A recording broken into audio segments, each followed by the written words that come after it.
give you my undivided attention. And I'm going to ask you to hit the space bar once in a while, if you will. Yes, absolutely. So we're going to talk about hospital at home today. I'm going to define it first because I think if we got in groups of people, so I'll do an introduction. I should introduce myself first. My name's Tony Kaul, or Anthony Kaul. I'm the founder of a company called Cloud Diagnostics, Cloud DX.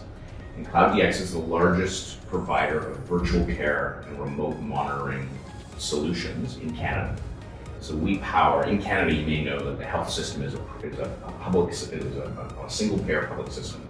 We don't do a hybrid model. A lot of countries like Australia do a hybrid model of private and public. There's no private in Canada. You can get an MRI, I think, is about the extent of the private healthcare. It's all public, meaning that the portion of our taxation goes to it, and then everybody has full access to the same level of care. This has pros and cons depending on who you talk to, but the end result is that when we go to sell into the healthcare system, we have 17 clients. That's it.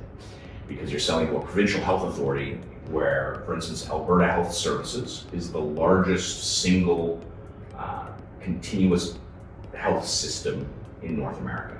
There's 4.5 million patients encompassed by a single Epic EMR instance, a single payer, single group of hospitals. They transit patients all over the place. It's an incredibly complex machine. And for instance, we're integrated into that Epic instance. So our data flows can go to and from that Epic instance. So what's happening in a lot of places in Canada, in the US a little bit, and the US is catching up. It's blooming in Europe. It's hospital at home. Can you advance the slide for me? That'd be great. So today we're going to go through a definition of what hospital at home is. I'm going to talk about the key components of hospital at home, common patient conditions, because I think that if you're clinical in the room, you want to know, well, who's a right fit for this? It's not for everyone. Why? Who benefits? Everybody actually benefits. It is the tide that lifts all boats. And we'll talk about who benefits and why and how. And then we're going to talk about the pathways of onboarding. So where do these patients come from and how that improves efficiency? And then how is it safely accomplished, and then we'll talk about questions. So hospital at home, it's acute clinical services that would normally be delivered in the hospital. They're just being delivered at home. Patients are not, they're part of the hospital infrastructure. It's internists that are talking to them, it's specialists. They are absolutely a hospital patient. They're admitted to hospital. Their location is not floor 7, room 132, it's your address at home. And the goal through a hospital at home program is to improve the lives and outcomes of the sick people, but it's also to reduce costs, drive efficiency in the delivery of care. Depending on which flavor of economist you'd like to listen to, the Western world will consume all of its gross domestic product through the delivery of healthcare at some point in 2060. If we keep going the way we're going, because healthcare keeps getting more and more expensive, and the populations are just getting older and older. The percentage of population, that silver tsunami that we talk about in Canada, is cresting, and it becomes very, very expensive. So the key components in the delivery chain, you've got medical and nursing care. So some of that is being delivered by a virtualized solution or virtual engagement, and some of that is being delivered in person by traveling nurses and visiting doctors. Diagnostic and monitoring services right in the house. You've got respiratory and pulmonary care right in the house, be it oxygen generators, and those all come to the home. Pain management, palliative care, and hospice care in the home. Infectious disease treatment in the home. Rehab physical therapy in the home. Chronic disease management, behavioral and mental health, and post-surgical recovery, and all of the things that encompasses right from the home. Another key component, there's really 3 key components. So we've got those levels of care, and we're utilizing hospital-grade equipment. So oftentimes that means it starts with a platform that engages the systems at the hospital and the systems that are in the patient's home and creates that gateway that allows that communication to happen, and that's what Cloud DX does. These include diagnostic stuff, whether that be vital sign sensing equipment, whether it be weight scales, thermometers, glucose, A1C, and all the rest of that. Oxygen support, respiratory support, IV medication administration in the home, often done by traveling nurses, set that up on their daily visits. Wound care and specialized wound care management and all the equipment that goes along with that. Mobility and rehabilitation aids, lab pathology equipment, and emergency equipment as well, usually traveling around.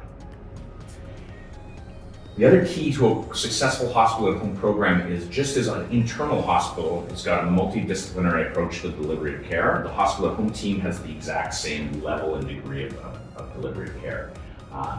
There's nurses, obviously there's doctors of varying degrees, whether it be your internists, your specialists, your primary care doctors. There's respiratory therapists, there's bariatric educators, there's paramedics, often community paramedicine are utilized.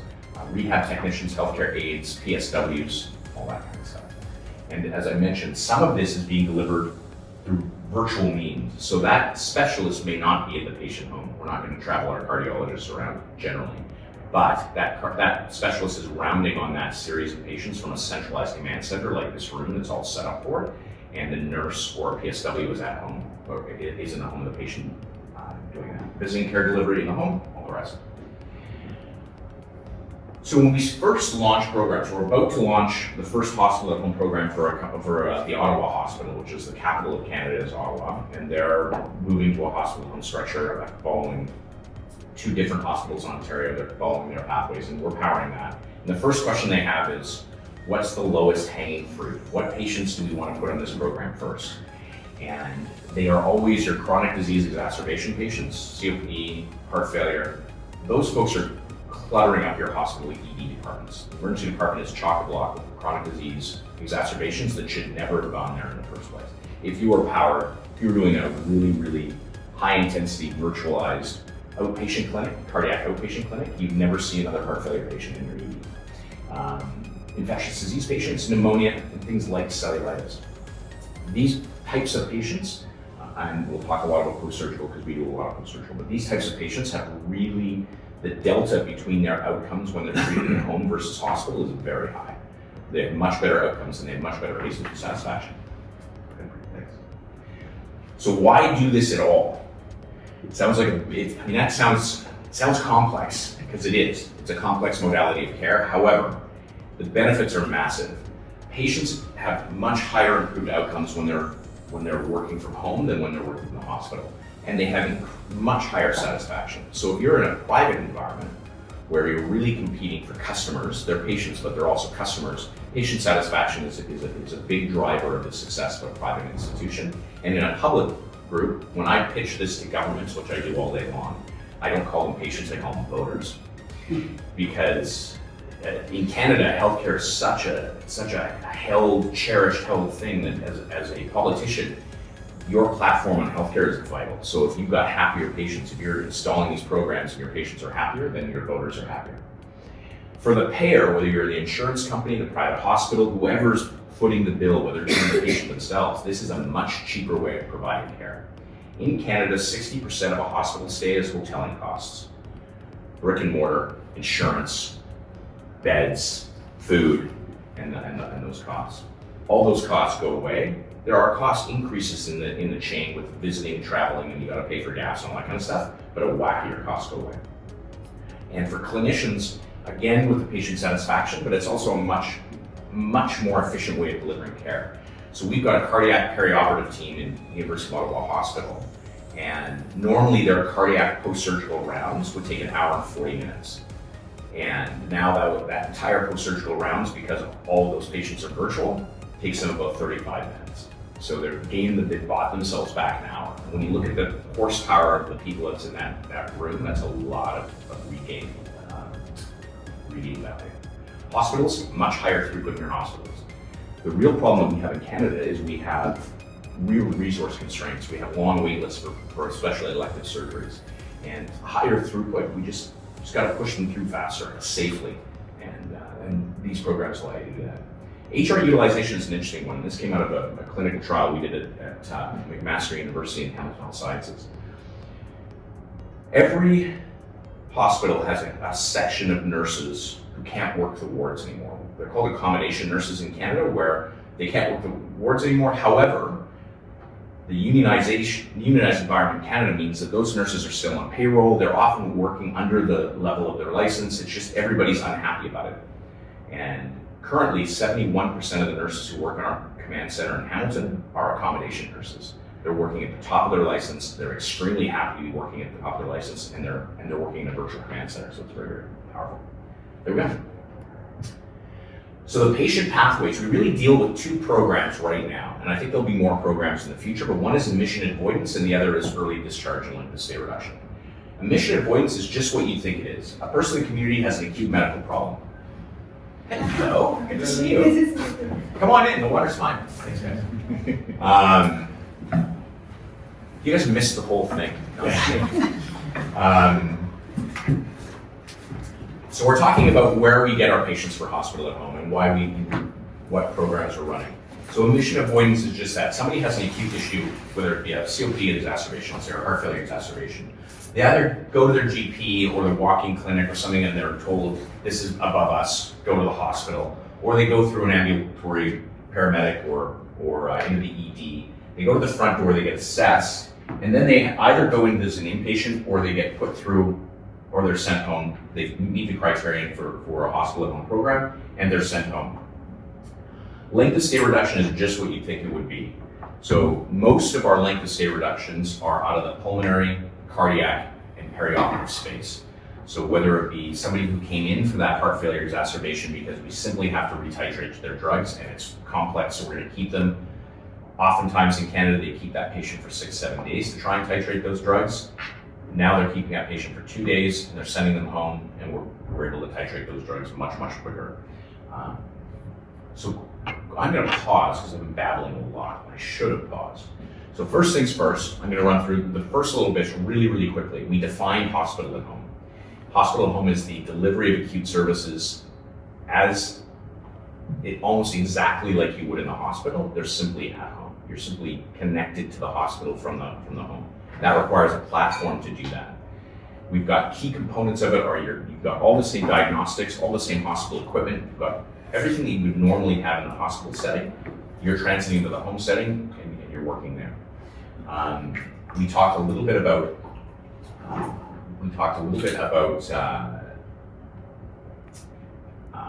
hang on. My third slide up. The different types of patients Right. and the different types of diseases that you would be.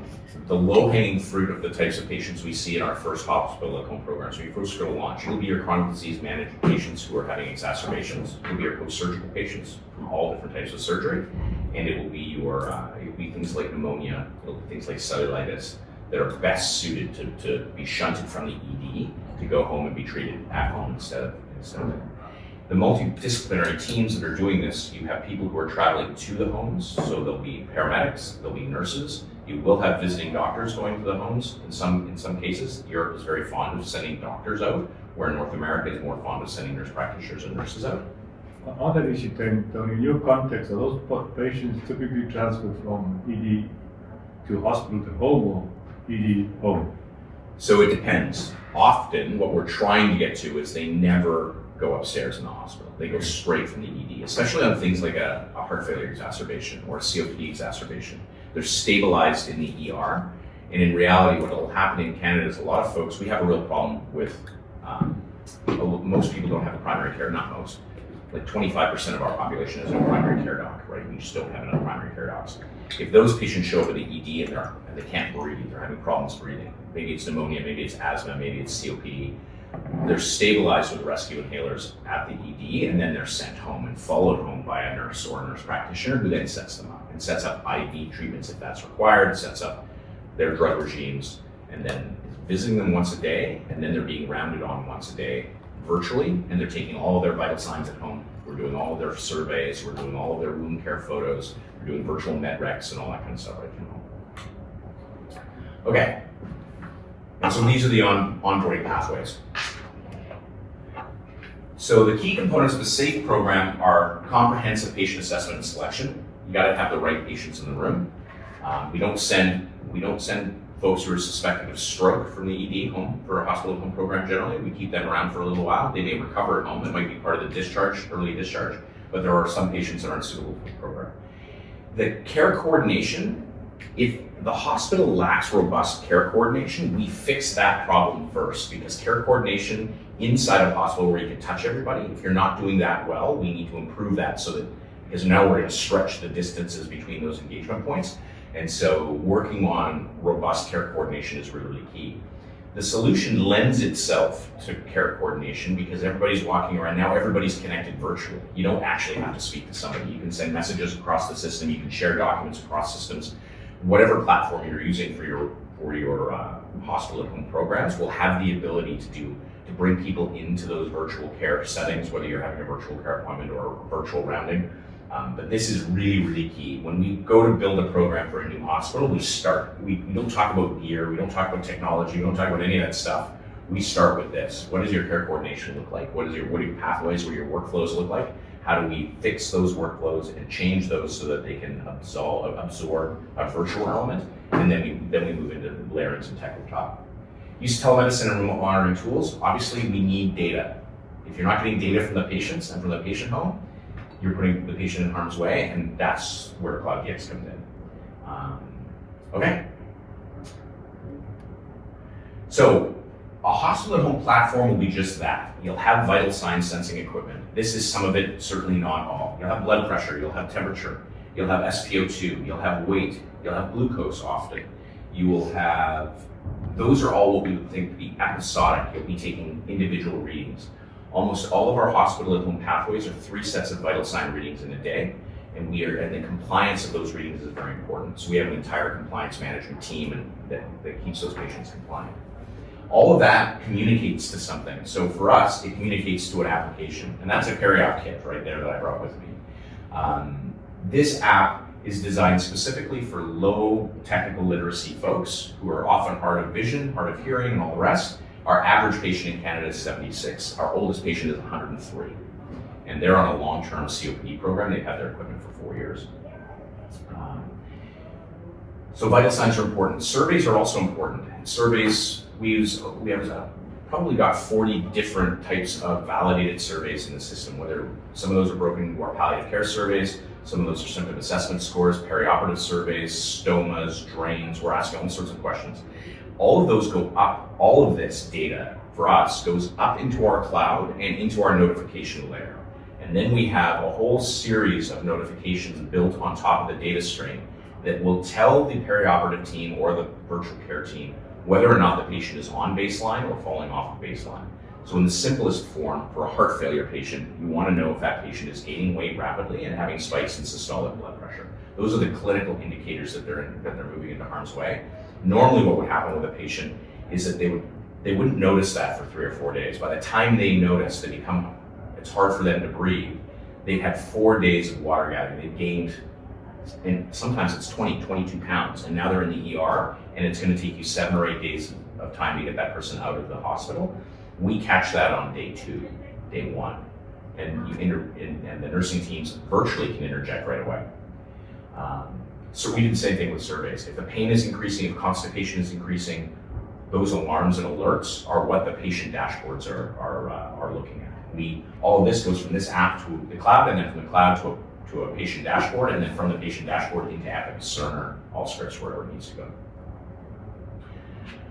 Questions. I need to be positive. You need to throw something at me. Tell me to pause for questions. So far, any questions? Save them to the end? Okay, here we go. We're also moving into continuous sensing. So we're Medtronic's partners. So Medtronic Canada chose us to be their partner for remote patient monitoring, and we work with them on all of their clinical pathways. And they walk us into a lot of business. We do continuous glucose through Dexcom, the Dexcom G7 and G6. And we also make sensors. So this is our own sensor, and this is a multivariate vital sign sensor that rests on the chest on 2 ECG leads. It also plugs in 3 more ECG leads to give you 5-lead ECG, and it has an earpiece. And the earpiece, we're getting SpO2 out of the cochlear shelf, which is one of the greatest places in the body to get SpO2. We're also getting core body temperature from the tympanic membrane, and the accelerometer in the earpiece is also, we've got a gyroscope and accelerometer that's telling me the difference between how your torso is moving and how your head's moving, which is balance. So we know exactly what the ratio of your balance is. So that's incredibly important for most of these patients, especially for titrated drugs, especially if they're on class 1 pain medication, if they're elderly, if they're frail, etc. This is basically a Philips IntelliVue monitor that you can wear. all of these data are just bubbling up to the top, going through that layer, and we're applying a lot of AI to that layer. We're not clear to show a lot of our insights from the AI because the FDA and Health Canada don't really know what to do with AI-generated insights yet, but we're on those councils as well and talking to them about, and that's what's obviously coming next is AI-generated insights on the data streams that we're gathering. All right, and so that's the things that Vitality gathers. This is not a cleared product. This is a 20,000 patient clinical global clinical trial now with sites in the US and Canada and Norway. And once this device is cleared, it's designed specifically to push the state-of-the-art forward in hospital at home. Is that based on the Philips Intelligent? No, I just say that because when I talk to hospitalists, they love the data they get off the, I mean, that's the ICU, that's what's in your ICU, right? It's the vital sign monitor that you're usually getting all your data from. And it's this big and it costs $130,000 and it's a monster. And so we get virtually the same levels of data, including we get cuffless clinical blood pressure off that device without a cuff. This is a picture of our command center in Hamilton Health Sciences. But when I say ours, I don't run it, but we built it. And this command center is very, very cool. It was built with a grant. In Canada, we have something called the Digital Supercluster and a bunch of granting agencies. And this was built to improve, to run a 900 patient clinical trial on post-surgical remote monitoring. It was published in the British Medical Journal. I can share that with everybody at the end if you like. And it then went right from that to commercial use. They just didn't shut it down. They said the outcomes are too good. We have to continue to do this. We'll push somewhere between 2,000 and 2,500 patients through this center this year. And this is true RPM and hospital at home at scale. It's a center that has got 3 hospitals connected to it. So 1 virtual care center with 3 hospitals. It consists of 6 nursing stations. There's staff in this center 24 hours a day, not 6 all the time, but we can scale up to 6 full time. Some really interesting elements is privacy is obviously very important when you're doing a video visit with a client in a virtual care setting. So these screens, this round thing is actually, if you see it here, is a sound shield that are motorized. And when the nurse goes on a video visit, she hits a button and she's put into this cone of silence so that she can have a virtual visit. And then because we do virtual rounding and they want input from the nurses who are dealing with that cohort, then they all drop. And the peri-op team and the doctor and the specialists and the wound care people come into here. The patient comes onto this monitor. Data from the EMR, data from Cloud DX, data from the wound care module, everything comes up above. And when you virtually round on a patient, everything is at your fingertips. And then they round on patient, and they're out of the room in 35 minutes. After running on an entire cohort of peri-op patients. So this is the sort of the pinnacle where we are. It's the pinnacle of how to deliver remote monitoring in hospital at home at scale, really, really efficiently. Our current nurse to patient ratio is 1 to 24 in this center. Our goal is 1 to 36. And these are high acuity, patients are as high acuity as transplant patients. So these are sick people. Tony, is there a video somewhere that shows? I do. I have it on my phone, but yes, I need to get one more professionally made. I keep threatening to send my son to school in LA to up to there, but what I'd like to do is to do a walkthrough video and talk to Ted and the innovation folks who run this center. It's very, very cool. So this center will be expanding. We're going to expand this center to 2 or 3 times its size. Part of that is to power the study there. They're doing a centralized command center for the study for the Vitality, which is a 20,000 patient study. So it's going to be a terrific study. And we work not exclusively in Canada. Canada's our biggest place. We're all Canadian. But we've started to work in the United States now, and we actually we're doing distributed clinical trials. We're going to provide all of the remote monitoring for the distributed clinical trials at UCSD, and then hopefully move into the rest of the UC system. Because one of the other areas that this platform is really, really good at is helping clinical trials become distributed and do that at scale really inexpensively, rather than having to pull people in to do this kind of stuff. So, questions. Now let's open it up. Hospital at home. I have a question for you, Tony. Sure. It seems like you suggested a couple of times that the care team surrounding the hospitals is the same care team that would come in and do the virtual, not a separate independent care team. In Hamilton Health Sciences, that's the case. In other centers, they'll have a separate they'll have a separate hospital at home team. What we found is in Alberta, for instance, at Foothills, where they run a hospital at home program, there's nurses who are assigned specifically to hospital at home, but the specialists, the actual clinicians, the physicians, they're regular internists. They're just moving from one ward to the other. And the more seamless you can make it, the change management of this inside the clinical environment, you just want to make it seamless. And so a lot of people are starting to walk around with tablets now, and it's very cool. Hi. Hello. So a few slides back, we were talking about the onboarding pathways. Yes. Essentially how the service can be accessed. So we talked about well, the ambulance route or the GP. Is there potentially a route for clients to directly access the service? Or does it have to come, at the moment it's coming through those two pathways? Well, it has to generally come through a front door that's clinical based at some point, because they need an assessment, right? So if somebody shows up and somebody needs to determine where is the best place to care. Do they qualify for hospital at home? Because there's only there's actually three roads. If you land on the ER, there's three things we can do with you at Hamilton or Alberta or wherever we run these programs. We can send you home and you're fine, you're not fine, but we'll like stitch up the wound that you may be falling off your bike and send you home. We can admit you to hospital in the building, or we can admit you to hospital at home. And it really depends on those three. So we have seen, we're starting to divert patients from emergent care or like the walking clinics that are higher acuity walking clinics. What do we call them? They're catching on in Canada, they're everywhere in the States. Emergent care clinics? Urgent care clinics. So we're starting to see that as a pathway as well. Anywhere where a doctor could refer, but it does need somebody to go, you're suitable for this program, I'm going to refer you to a hospital program. And then the pathways are vastly different. Our shortest pathway is a 3-day pathway, and our longest pathways are 45, 60 days. And then oftentimes those chronic disease managed patients will come through the hospital at home program. Then they'll move to the cardiac pulmonary outpatient clinic. They'll keep their equipment because it's the same equipment that runs that program as well. And now they're on the long tail, and they never come back to the ER because it's so easy to manage, especially those two conditions. The two most expensive healthcare issues in North America are heart failure and COPD. They consume more resources than all cancers combined, just those two conditions. So we can drive the costs and the efficiency of the care pathways in those down. We'll do a really good job. I only ask that because I'm from East Africa, Somaliland, so we don't really have an ambulance service. We also don't really have a primary healthcare service. So I set up a company called Call the Doctor.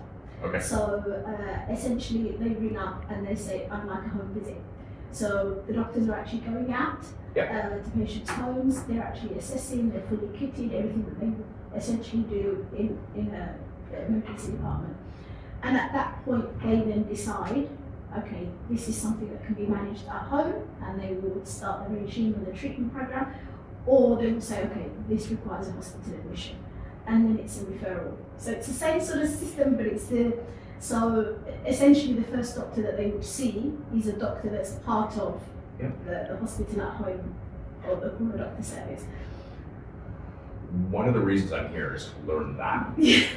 Because designing pathways is that pathway. I can completely see in my head how you could incorporate a hospital at home program because they're already doing it, right? So we would inject it. It's possible, I think, to improve on the excellent work you're already doing. You would inject more of a virtual layer into that, more of a digital layer into that, simply because now that traveling doctor doesn't actually have to go back. They could do the initial assessment, realize this is a hospital at home patient, set that hospital at home patient, then go on to the next and the next and the next, and then the virtual care center is taking that back and we coordinate that doctor going back. It would be a very efficient way of delivering care. Yeah, that's exactly how we work at the moment. So it's trying to work out. We don't really have a huge relationship with the hospitals, just because I think the culture and the setup and how things work. But essentially, how we work and how a system like this would fit in really well into that. And then thinking about creating the other pathways, and I can see that fitting in. Yeah, I'm excited about different, the delivery of care. I really understand how care is delivered in Canada. I loosely understand how it's delivered in America. I'm completely ignorant of how it's delivered in Somalia, so I'd love to figure out. I know that quickly connecting patients to the right caregiver in the right place at the right time is the way to solve a lot of healthcare problems, and so we're building that infrastructure. One of the interesting things in the grant that we're signing up for right now, it's a $20 million Canadian grant to build 5 more of these centers in 5 different hospitals in Canada. It's also building drone facilities on the roof of those hospitals so that we can transfer phlebotomy and transfer stuff a lot quicker. So that's coming, like, that sounds really science fiction-y, but that's like built into a grant that's being decided, CFI grant that's being decided like this year. And so there's places, we did a clinical trial in Mozambique, and it's for cough analysis for tuberculosis, something I want to talk to you about, but Sure. we do a lot of stuff. Anyway, and they were operating a drone. They were delivering, inside of Mozambique, they were delivering drugs, plasma, and samples by fixed wing drone from centers out in the middle of nowhere. It was incredible. Wow. Yeah. I mean, that's a real problem we have. So access to healthcare is really an issue, and we're trying to work out ways of how we can tackle that. Because a lot of the population is rural based, they don't have smartphones. So that's a real big problem. So a service like this would solve a lot of those problems. It would. Yeah, it's interesting. One of our clients is the Yukon Territory, just south of Alaska. I mean, it is the middle of nowhere. There's trap lines. Canada's a very big place. And we do all the virtual care up there. So we've got folks who are 400, 500 kilometers away from the nearest nursing station. They're literally in the middle of nowhere. And they're recovering from surgery and this kind of stuff. So we're very familiar with dealing with really remote patient populations. It's just now a matter of connectivity might be, you've got to figure out connectivity.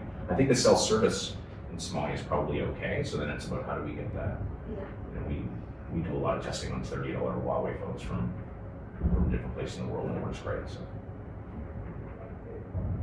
Thank you. That was a very good question and very good insight for emerging markets and understanding. I mean, I think the pathway development, it's all the same tool set, right? So this is a really nice toolkit. Then the question is, how do we utilize these toolkits within the existing pathways and workflows that your hospitals are operating in to make them efficient and without changing too much, right? Too much change is bad. We try and work within the existing workflows. And those vary greatly. Like our workflow at the University of Ottawa Heart Institute is different than the Cardiac Center and Foothills Hospital in Calgary. Same country, 2 different health systems, but their perioperative pathways are two different pathways. No matter how much I try and force them to do, say these are best practices, we keep cherry picking from both, but nobody listens to Tony. We're all listening, Tony. There we go. Have you encountered cultural acceptance or sort of say, no, I need to be in hospital? So yes, we have, and we've developed, we've run into a lot of cultural, Canada's a very diverse cultural place as well. We're a country of immigrants, so we've got a very diverse culture. We've run into some interesting areas where I didn't think we'd have hiccups. Our palliative, because we have quite a broad palliative care program. Our First Nations group have a different relationship to palliative care and death than Western Europeans and almost anybody else. And so we had to completely rebuild the entire palliative care program for the Yukon because there was a whole bunch of taboos. We just had to get community leaders and faith leaders from that community to get together and help us understand how we can better support our palliative care pathways there.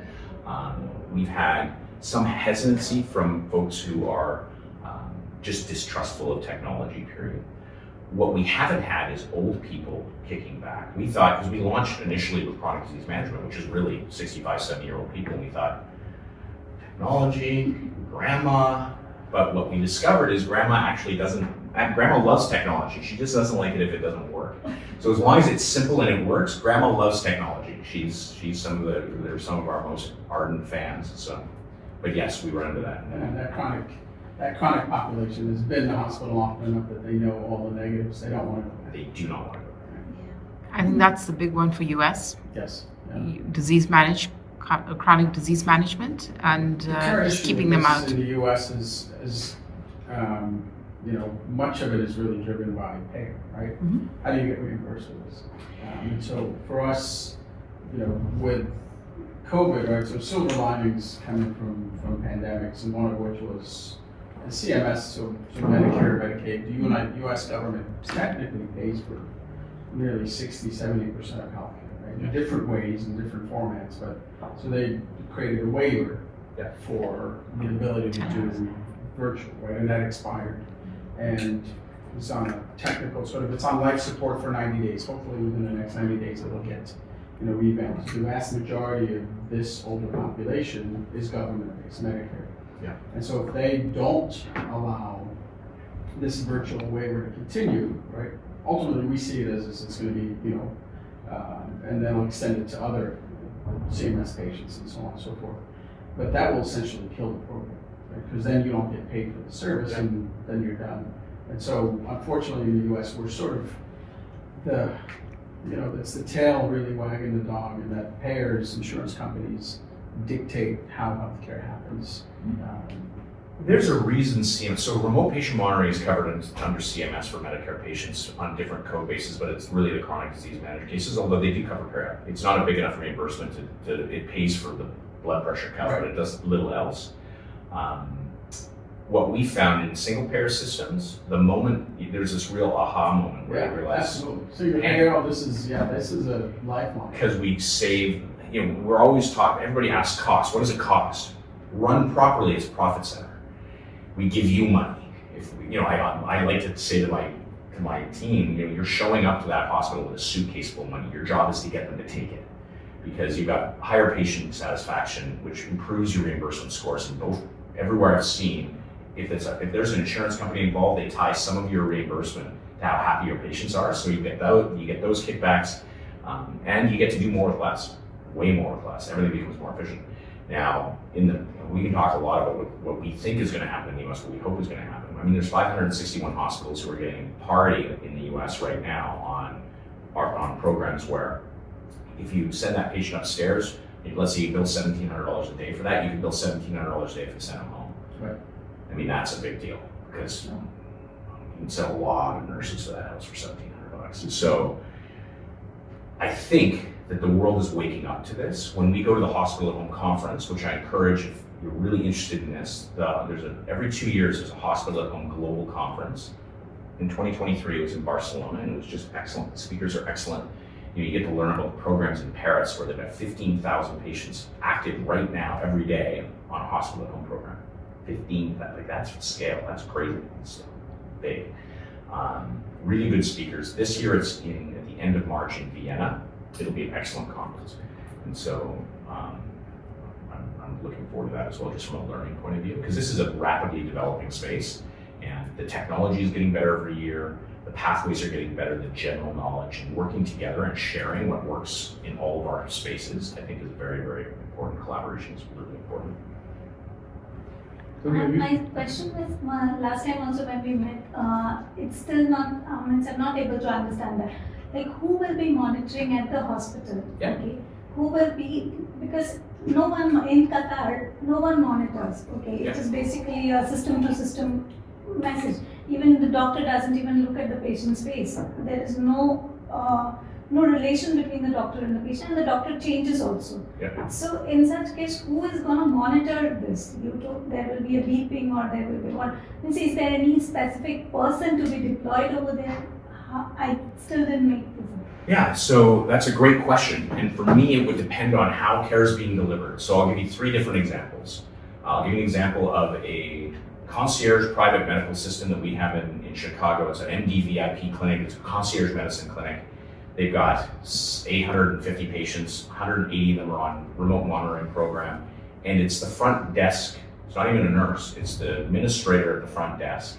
Because those 180 patients generate on average 6 notifications. That's it, a day. The system is doing a lot of the heavy lifting because it's assessing whether this patient's on baseline or off. If the patient's off baseline, it goes to that medical assistant, nursing assistant, very low level of medical person, who's then going to ascertain, is this real? Is it not real? Do I need to escalate this? And 3 out of those 6 get escalated. Now they might get escalated to the nurse on the ward, et cetera, et cetera. So we can build a program, for instance in Qatar, we could build a program with very limited resources where you have one person monitoring hundreds of patients, because there's only 15 or 20 that are going to bubble up in a day. And then they're calling doctors and going, hey, that patient you discharged from surgery 2 days ago, they're starting to become infected. Because in Qatar, you really have a problem. It's a small population country, but still you don't get appointments. There is a very problematic situation because people don't get appointment on time. If you're having an MRI or anything, you will get an appointment after 6 months, 7 months, like that. So it really helps. Whoever requires it really helps. But you have to be. I think you have to have a person deployed to check on the surveys. Yeah. And another thing is HS Protect Lab. What you told is this. In Canada, is a server based in Canada, so the data will be going off Qatar. No, so the data stays in whatever country we're in. So we have a server stack in the US, we have a server stack in Canada, we have a server stack in Africa, we have a server stack in Europe. So data sovereignty is a big deal. So the Protect Lab will be there in Qatar Yes, as well. we would come to Qatar and build this. We would sit down with the ministry, with Hamid, and sit down and go, we need to. So then a person to be deployed should be there. Correct. Yeah, they'll sit in, and that is culturally sensitive as well, right? They're on the right time zone, they speak the right language, they know that it's raining outside, it would be difficult, even if I got a Qatari who lives in Canada to service that group, it's not the same as being on the ground in the environment. It's like the ambulance service whom it's a toll-free number and they just call up the hospital and tell it. So it should be like that somewhere. Yeah. And one of the things we do initially is we sit down with a new program. If we were to sit down with your program, we would sit down and understand your workflows, understand your pain points and problems, and help build the solution for those pain points. I also think that it's easy to kind of see somebody when there's true emergency, and this system would actually filter that out, right? Yeah. A lot of times the patient just wants to know that somebody's seen them and heard them. So through this system, they can be managed. And it's a perfect example would be a post-surgical patient, right? So you discharge the patient home. Normally they just go to a black box. We hope it all works out. Now they're being monitored, and let's say they do have a problem. We would just create pathways that work within your system. You're right, everybody's busy. Canada's the same way. You'll wait 6 weeks for an MRI in Canada, and it's we have long wait lists. Now, if you get in a car accident, you get an MRI 4 minutes later. But that bumps somebody, some 40-year-old who hurt his knee playing hockey with his buddies. We're going to bump that guy so the car accident person can get in. It's the same system. And what is great about this is the doctor doesn't need to be next to the patient. So, that doctor who is seeing that patient person to person to person to person, it's not efficient. Especially for that patient who just needs their drugs changed. Because in that system, the doctor will pop onto the screen, have a telemedicine visit, confirm your temperature spiking, take a look at the wound and go, yeah, you're getting a slight infection. I'm going to prescribe antibiotics. That would go to the pharmacy. The patient either get it or it would be delivered from the pharmacy, and within 4 hours that patient's on new drugs. It's hyper efficient that way. And if there are no pharmacies, then that's where we start delivering stuff by drones. I mean, that is absolutely coming. I used to think that was a complete fantasy, but it's not. It's in your environment perhaps, there's not a lot of pharmacies kicking around. So if that patient needs antibiotics, we got to get that antibiotics to a patient. Maybe that's a flight. Maybe that's a really quick flight. Yeah. Tony, have you come across the GE command center in the US? Absolutely. I've been to a GE command center. All right. And what's your thoughts on? So my thoughts are they're fantastic. Yeah. But they're looking inside the hospital. So the other problems that especially big US hospitals have is. Sorry, what's a GE? So GE, General Electric, sells lots of stuff to hospitals, and they create command centers, but it's all about looking at what's happening with that patient. So they can tell you exactly where every patient is, and every patient monitor, like say all the ICU patient monitors are all being fed to a central command center, and they're doing a lot of care coordination, patient movement, which OR is available, what are the efficiency specifications on this OR pathway, which of my doctors has got the highest throughput, who's got the lowest throughput. Like they're looking at, it's a business intelligence solution that sits over top of a large hospital. We would blend into that solution, but we are absolutely looking outside of the hospital. We're a virtual care command center, not an internal BI command center in the hospitals. And the one place that we're going to see emerging of this, so in Montreal, there's a group of 3 hospitals that are faith-based hospitals, Montreal Jewish, and they run a really intensive GE-style command center for their 3 hospitals where they can tell you where every patient is. You can literally map. Like if a patient's being gurneyed down a hallway, you can see that the patient's being as wild. Anyway, they want us to build a virtual command center that looks out and then bind those 2 together. And so we're, you know, I think that's where you have real value. Okay. The problem with Massimo and GE and those companies, like I love Massimo products. I think they're fantastic products. The problem is you can't scale it. You can't send somebody home with $7,000 worth of equipment. You got 20 patients on system. It's just too expensive. We have to keep, you know, we have to drive those costs down. So we've been working extensively trying to drive those costs down. Our average, even in Canada, which is an expensive place to live and do business, the average cost of a patient on a peri-op program is about 300 Canadian dollars, which is, you know, we save 1.9 days of hospital stay on our peri-ops. I mean, the ROI on that is very, very high. And you translate that into whatever your currency is. If it costs you $2,100 in Canada for that peri-op patient, if they stay in hospital, and at least, you know, it's a 1-to-7 ratio, we'd probably do very similar in Europe. Will your new device help with that? It will. The new device is going to be very interesting because the new device it really is built specifically for a hospital home. No more like, you don't have to take a big kit. Weight, the only thing you can't do is weight, right? So you're going to send that and scale home, and you're going to get continuous, the patient will wear it for 2 or 3 hours a day, and we're going to be able to pull. And we're teasing the stuff we're getting out of that feed. We're getting almost a gig of data a day, like raw ECG at kilohertz. The data is just so juicy.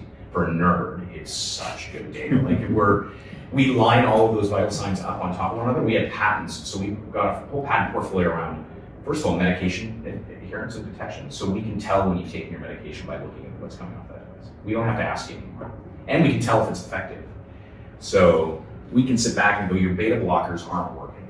So I've got a doctor who runs a big cardiac center in Calgary, Alberta, and he's so excited to titrate heart failure medication because right now the average time from admittance to heart failure medication balance is about 6 to 8 weeks in Canada. It takes that long because the patient goes out, takes their cocktail, comes back to the hospital 2 weeks later, gets all their tests, goes out, takes their cocktail, and it's like, we do that, take your cocktail, the next day, wrong cocktail, take it again, next day, adjust it. It's like 6 or 7 days, we've done 6 or 7 weeks of work. And when you think about the grief that saves, just in that little tiny pathway. So it's super exciting.